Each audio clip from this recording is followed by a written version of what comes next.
नमस्कार दोस्तों। जानते हैं आज की जनरेशन इंसान के इतिहास की सबसे ज्यादा अमीर, पढ़ी लिखी और आजाद पीढ़ी मानी जाती है। लेकिन इसके साथ ही एक और सच्चाई भी है। यही जनरेशन सबसे ज्यादा डिससेटिस्फाइड और दुखी है। जानते हैं क्यों? क्या कारण है इस दुख का, बेचैनी का, खालीपन का? क्या है ना कि आज की जनरेशन अपने पेरेंट्स, टीचर्स, सोसाइटी, यहाँ तक कि पॉलिटिशियंस और सबसे ज्यादा खुद से उम्मीद रखते हैं। असली दुनिया से ज्यादा वर्चुअल वर्ल्ड में अपना टाइम बिताते हैं। रियल दोस्तों से ज्यादा उनके ऑनलाइन फ्रेंड्स हैं। इनफैक्ट देखा जाए तो सच्चा दोस्त तो एक भी नहीं है। दुनिया को फिल्मों के जरिए ज्यादा जानते हैं, ना कि अपने एक्सपीरियंसेस के जरिए। माँ बाप से ज्यादा यूट्यूब एक्सपर्ट्स की बातों पर भरोसा करते हैं। वेल, ये बात मैं खुद बोल रही हूँ, लेकिन इस बात में सच्चाई तो है।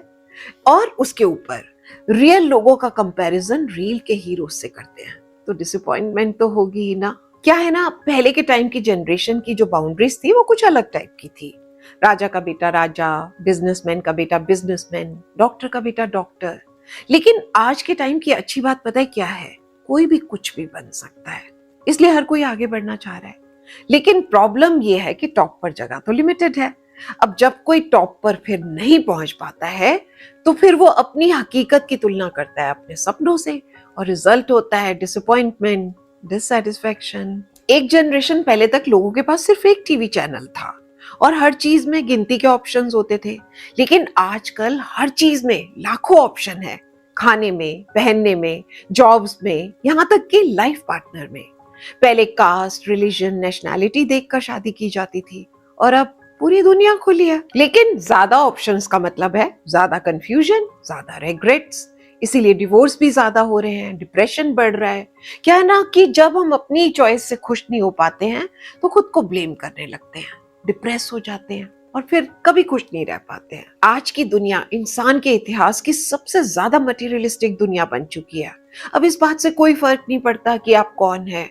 फर्क इस बात से पड़ता है कि आप क्या करते हैं, कितना कमाते हैं, कितने सुंदर लगते हैं, आपका लाइफ पार्टनर देखने में कैसा है, आपके पास कौन सी गाड़ी है, आपका घर कितना बड़ा है, आपकी लाइफस्टाइल कितनी लविश है। प्रॉब्लम यह है कि इस दौर में आप हमेशा किसी ना किसी के पीछे रहेंगे, और इसीलिए जो कुछ आपके पास है उससे खुश होने के बजाय जो नहीं है, आप उसके लिए दुखी रहते हैं। और जब तक आप इन बाहरी चीजों को अपनी खुशी का पैमाना बनाते रहेंगे, आपके अंदर की शांति खोती रहेगी। इसलिए जरूरी है कि हम अपने अंदर झांके, अपनी वैल्यूज को पहचानें और फिर से थोड़ी सिंप्लिसिटी, हम्बलनेस और कंटेंट लाइफ की तरफ लौटे।